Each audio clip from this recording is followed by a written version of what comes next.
Javed's face pales a little. I'm sure mine does too. He's her fiancé? The reclusive billionaire? I feel myself start to freak out, so I call upon every ounce of professionalism I've got. Nice to meet you, Javed. Same. Come, let me and Javed show you around the property, Kavya. We exit the rose garden, leaving the party behind. Nisha begins giving us a tour of her parents' mansion, while also launching into details about the schedule for the next few days. I try my hardest to pay attention to her, but I just can't stop staring at Javed. I cannot believe this is happening. So much for me, cutes.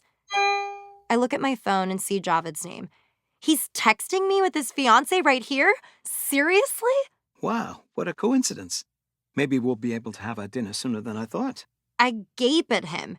He's getting married in 5 days. What a jerk. I knew it was too good to be true. I feel like such a fool for thinking there was any sort of spark between us. Now angry, I quickly type out a response. You sure Nisha would be okay with that? We both look up from our phones and at each other at the same time. Javed looks like he wants to say something, but obviously can't. I throw daggers at him with my eyes and shoot him another snarky text. The whole 2 phones thing makes perfect sense now. What do you mean? I had guessed you were a politician, but turns out you're just a lying, cheating playboy. Kavya?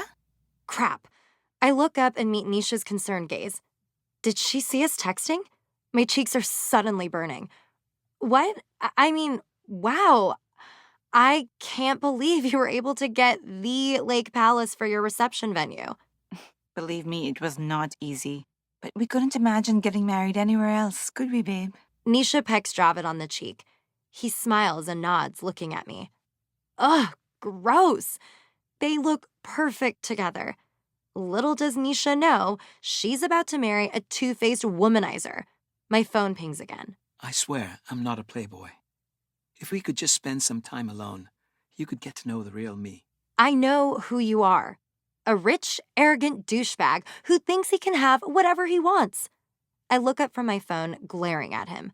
My phone pings again, and I resist the urge to chuck it across the room. There's something between us. I felt it. Didn't you? My heart swells with a beat of longing, and I'm immediately annoyed at that small part of myself because, yeah, I did feel something. But now, I just feel duped. Kavya? Are you sure you're okay?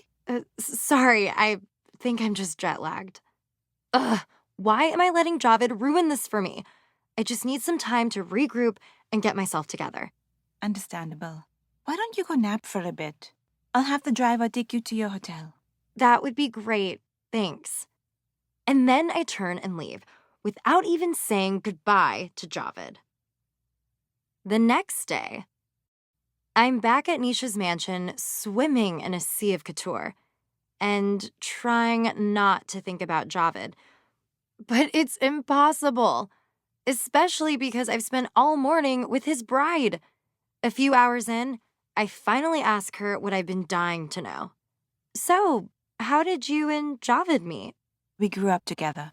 Their parents practically betrothed them at birth. Nisha looks at Sophia, who glares back at her. I try to pretend I don't notice. That must have been a lot of pressure. Nisha sighs. Javed will be a good husband and father.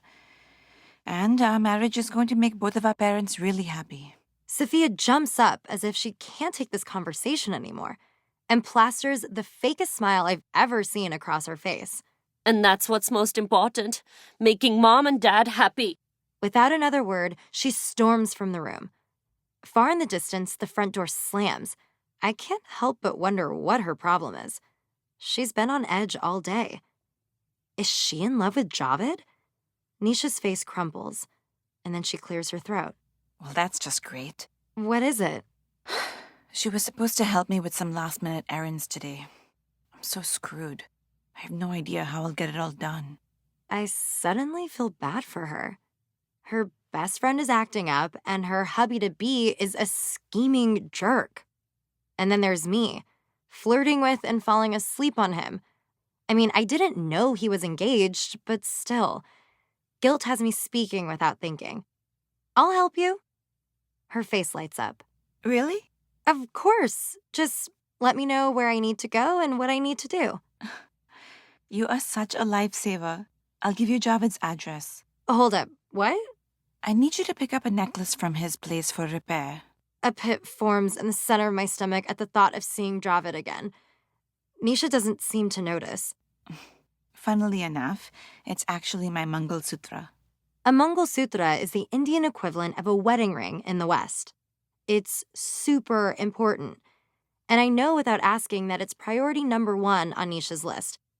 There's nothing I can do to get out of it. Okay. Thanks. You're the best, Kavya. Poor girl. If she only knew.